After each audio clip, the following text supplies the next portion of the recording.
of January, I started the extractions of colors from the plants. And within 2 months, I have extracted around 175 different kinds of colors.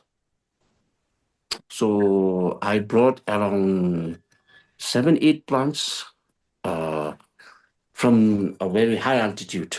So most probably it might be around 6,000, 6,500. And some could be 4,000 meters above the sea level. And those plants which I'm using for my dyeing over from the altitude of 2,000 to 2,500, 2,300 plants, which are very perfect and good for the dyeing. But in terms of painting, it doesn't work that much. Why is that? Those plants which are at high altitude, maybe they have some more nutrition, but especially for the thing painting, it Okay. doesn't mean it's not for dyeing and all, but for dyeing, those plants which we are brought from the high altitude, it also work as the same. So Okay. there isn't any changes, but in terms of painting, there's slightly differences. Very interesting. Yeah, so I brought around 7 or 8 plants, and out of 8, I have made around 175 colors. And you prepare the colors, the dyes exactly the same way for painting and for dyeing. Initially, I started the same process, but after getting into depth, then the procedures are quite different. How? So, for example, I'll keep as an indigo. So for indigo, if I have to dye for the yarn, then I have to do the fermentation. So Yes. without fermentation, it won't give blue. In fact, it gives brown, purple, and all. But for painting, if I extract the liquid for painting from the fermented pot, it doesn't gives blue. Okay. Got it. Yeah, it gives different color. So what I did last year, somewhere in April and May, I went to East, so where my indigo cultivation is happening. So during the month of April and May, I picked up almost all the leaves from the plant. So for painting, the indigo it doesn't work as a thing, fermented thing. So it has to be soaked in water and then extract the colors. Just soaking. Yeah, soak them in a water, keep it for a few days, and then after a few days, some sort of bubble and the crystal bluish everything seems to be appear on the top of the bucket or the plastic jar. So from there, I have to sip the bubbles and the colors. So I have to keep it and accumulate them in a one bowl and then dry them in the sun, make it them a solid form. So you take off the crystals and bubbles, or you're saying you remove them or you use them? Use them, but I have to extract from the jar, the Gotcha. bucket, Okay. and then dry them in the sun, make it a solid. And again, after 2, 3 days, I have to get a pounder, have to pound it very lightly, pound it, and then so in that, if we add water or something different thing in that powdered one, then it doesn't give blue. So you use a hide glue, animal glue binder. No, no, no, no, no. No, I mean to make it that solid form in a liquid, I Yes. have to pound it, make it in the powder form, and then to make it a thing to use as a paint, I have to make it into a liquid form. So that liquid, if you add water, it doesn't works. It doesn't gives blue. In fact, That's it right. gives you. In fact, it gives green. That's Though the crystal or the powder, it's blue in color, but when small amount of water is added there, then instead of giving blue, it gives directly green. Gotcha. Mm. So in that case, again, you have to go back to that the fermented pot. What you've dried and pounded, you mix with the glue, the binder? No, no. The glue is at the last stage. Okay, I'm just giving an example how the painting and the dyeing very different. procedure is completely different. Yeah, Okay, though the at the center of the top is the blue, but right, the procedure itself is a different thing. very Whereas different. for dyeing, I have to do fermentation, but for painting, fermentation doesn't works. Right, Yeah, that's what I'm trying to say. got it. So once the powder is then made into a crystal powder form, then instead of adding water, we have to go back to the pot where the fermentation has been kept. So have to use this much long glove, the plastic glove, and then dip the hand in and get the center core of the indigo residue from there. Then again have to filter that liquid. That liquid, if we add on that powder and then stir it thoroughly done, it gives blue.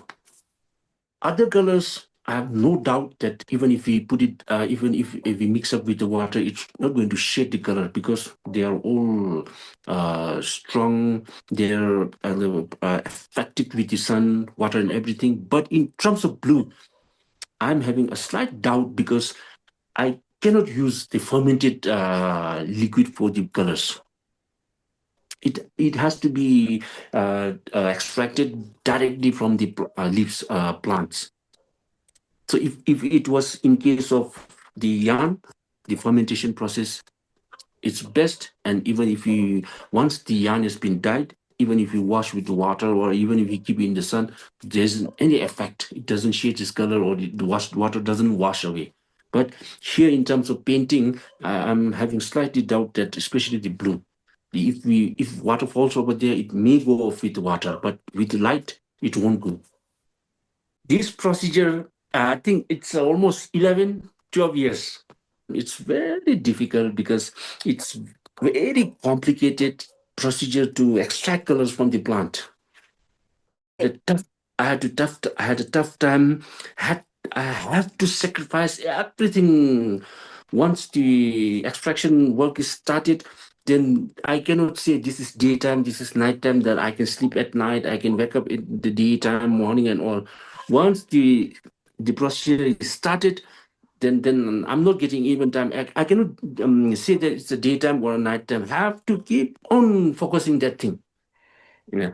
And since the color is being extracted from the plant, so especially during summer, within 3 days, then it starts to get rotten up. That's the complication. So I have to extract small amount of colors, make the painter to paint it. The moment he finishes that color again, make it new one. If not, everything goes in I think vain. So slightly. So I'm trying it. First phase I did it around 6. So now I've started the second phase, and I have completed 1, 2, 3. Yeah, 4 painting has been completed. This is the third painting. That's very beautiful. What's the name of the painter? His name is Pemalode. Tell me about the other colors besides blue. Yeah, other colors, everything at the beginning of the talk only, I have told them that I brought those plants from the high altitude. It's over 6,000 meter above sea level. Some might be around 5,000, some might be around 4,000. So I haven't used any plant which are over here in this altitude. So I have used the walnut bark. So right now in that photo, I think you can see the white, no? The white color. That's not from the plant. That I have used a stone, white stone. So if you look at, I guess you can see the difference between this and this. The feet and the upper part. Please explain the difference between the feet and the upper part. No, the color used here is different, and the color used on the body is different. So in the body, I have used the stone, white stone. And on the feet, what did you use? So I'm just about to explain. Over here, I have used the white, which is extracted from stone. And over here on the feet, I didn't use the stone. In fact, I have used the walnut bark. Bark. Very good. Yeah. So walnut bark, I'll explain it. So actually, walnut bark, while boiling, dyeing the yarn at the first stage, it gives black color. But if you continue the dyeing on second stage, it will give you silver. So what I did here in this painting, at the first stage, I boiled everything. And first stage of the liquid solution, I dipped the yarn and took out all the black content from the solution I made yarn to absorb all this black color solution and made the yarn black in color. And then I left out the liquid, which is silver in color.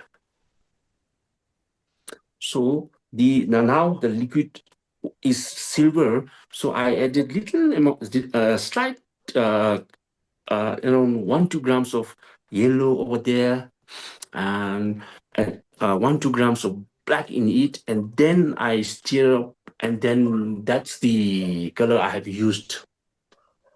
So that's the differences between the color on the feet and the color on the body. The color on the body is white, but the color on the feet isn't white like the body have the white. Can you Though, tell me about the red also and the red color and the green yeah, color? uh, over here I've used from indigo.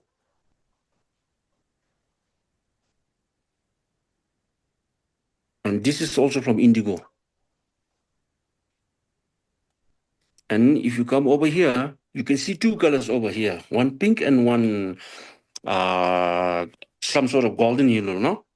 And this pink is from lac. This yellow is from Rehum, Austria. Oh, spell Rehum, that, please. Rehum. Rehum, Austria is a plant which grows at high altitude. It won't grow over here in 2,000 meter. Of course, it grows at 2,500 meter above sea level, 4,000 also. But when I bought it here, those plants which were grown at 3,000, 4,000, it doesn't give that much white, that much yellow color as it is brought from the base of the Gangar Finsum. And Ruhum Austria is brought from Gangar Finsum. I have a friend over there who is a yak herder. So most of the time he stays up there in Gangarfisum. So he's collecting that Rhum Austria for me. And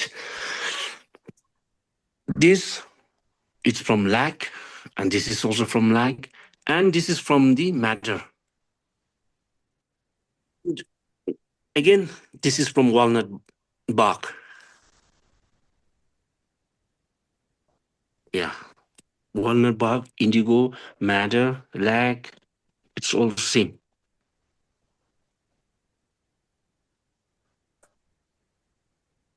This is from Rhum Austria. So with one plant, that Rehum Austria, so I think I have extracted around 10 different varieties of colors from one plant. This is so interesting. Is there anything you'd like to say as a final statement? Nothing. I'm just trying to do this painting mainly for the preservation and conservation. For the preservation and conservation of colors used in dyes. Yeah. Yes. My work was that to extract colors, give it to the painter, let painter to paint it and make as a good Thangka, and then I'll donate somewhere so that it will remain throughout, so that later in future, let the younger generation, the new generation, they can see it. At least they would take it, get an idea, saying that at least as of now we had been doing from sand, rock, from the chemical colors and all, but of all we haven't seen anything from the plant. Now there's no reason for people to say that it's not possible to extract colors from the plant. So this could be the example that the possibility of extractions of colors from the plant is possible. Thank you so Okay. much. This has been very Right. wonderful. You're always my friend. We've known each other a long time. I totally support your work. Thank you. Amazing. Just I'm trying to keep this thing alive. Yes, of course.